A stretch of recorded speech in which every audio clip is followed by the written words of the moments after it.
అప్పుడు అందరూ స్తోత్రాలు చేస్తున్నారు. స్తోత్రాలు చేసిన వాళ్ళు ఎవరో చూడండి. దేవర్షి గణ సంఘాత స్తూయమానాత్మ వైభవ. అమ్మవారి యొక్క ఆత్మవైభవం. ఆత్మవైభవం అంటే తన యొక్క వైభవం. అమ్మవారి నుంచి చెప్పాలి కనుక తన యొక్క వైభవాన్ని దేవర్షిగణ సమూహములు స్తోత్రం చేస్తూ ఉన్నారు. ఇక్కడ ఆత్మవైభవ అనే మాట చాలా అద్భుతం అండి. ఆత్మ యొక్క వైభవమే ప్రపంచం, ఆ ఆత్మ అమ్మవారు, అది చూపించడం మరొక అర్థం. సరే, ఆత్మస్వరూపమైనటువంటి అమ్మవారి యొక్క వైభవాన్ని స్తుతిస్తున్నది ఎవరు? ఆ స్తోత్రం చేస్తున్న వాళ్ళు ప్రధానంగా 2 గణములు, దేవ ఋషి గణములు. అంటే దేవతలు ఋషులు, వీళ్ళే అమ్మవారిని తెలుసుకోగలరు, ఇంకెవరు తెలుసుకోలేరు. దైవీ గుణం ఉండాలి, ఋష్యత్వం ఉండాలి. ఈ రెండూ ఉన్న వాళ్ళని భగవంతుడిని తెలుసుకోగలరు, మిగిలిన వాళ్ళు తెలుసుకోలేరు. ఇది తెలుసుకోండి. దైవీ గుణము, ఋష్యత్వం. ఋష్యత్వం అంటే అతీంద్రియ దర్శన శక్తి ఉన్నవాడిని ఋషి అంటారు. ఋషి అంటే ఎవరు? అతీంద్రియ దర్శన శక్తి కలవాడు ఋషి. అలాగే దైవీ గుణములు, భగవద్గీతలో చెప్పిన దైవీ సంపద్ విమోక్షాయ. అందుకే దైవీ గుణములు ఉండాలి, ఋష్యత్వం ఉండాలి. వాళ్ళు మాత్రమే అమ్మవారిని తెలుసుకోగలరు. ఏమి తెలుసుకున్నారో చెప్తారు, అదే స్తోత్రం అంటే. అందుకే దేవ ఋషి గణ సంఘాత, సంఘాతం అంటే సమూహం. దేవర్షి గణ సంఘాత స్తూయమాన ఆత్మవిభవ. వాళ్ళందరూ కలిసి స్తోత్రం చేశారు ఇక్కడ. అయితే గణ అంటేనే సమూహం కదా, మరి సంఘాతం ఏమిటండి? అన్ని చిత్రమైనవే.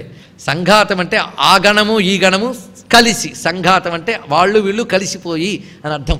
సంఘాత స్తూయమానాత్మవిభవ.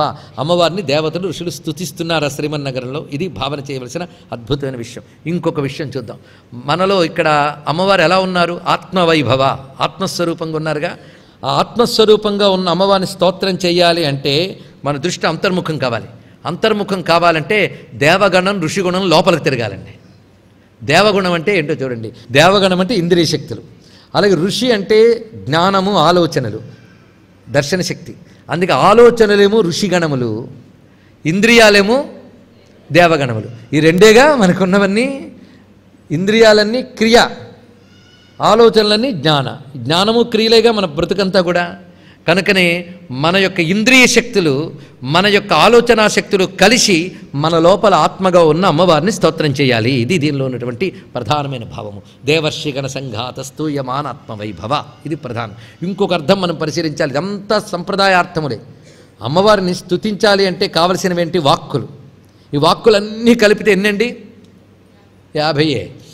50లో దేవగణము అంటే అకారం నుంచి అహ వరకు చెప్పే అక్షరములకి దేవగణములని పేరు. ఈ కకారం నుంచి చివరి వరకు అహా వరకు, శేషసహ వరకు వీటికి ఋషిగణమని పేరు. దేవ ఋషి ఈ 2 గణములు.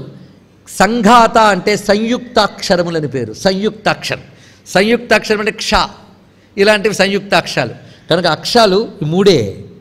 మొట్టమొదట దేవగణం, ఋషిగణం, సంయుక్తాక్షరములు. ఇవి కలుపుకుంటే ఈ అక్షరములన్నీ కలిసి అమ్మవారిని స్తోత్రం చేస్తున్నాయి. అది దేవర్షిగణ సంఘాత స్తూయమానాత్మవైభవ. చూడండి, ఒక్కొక్క దానికి ఎన్ని విశేషములు తెలుస్తున్నాయో. కనుక దేవగణ ఋషిగణములు అనగా ఇంద్రియ గణములు, ఆలోచనల గణములు కలిసి స్తుతించుట. ఇది 2వ అర్థం. మొదటి అర్థం దేవతలు ఋషులు, 3వ అర్థం అక్షరములు, సంయుక్త అక్షరములు కలిసి స్తుతిస్తూ ఉన్నాయి.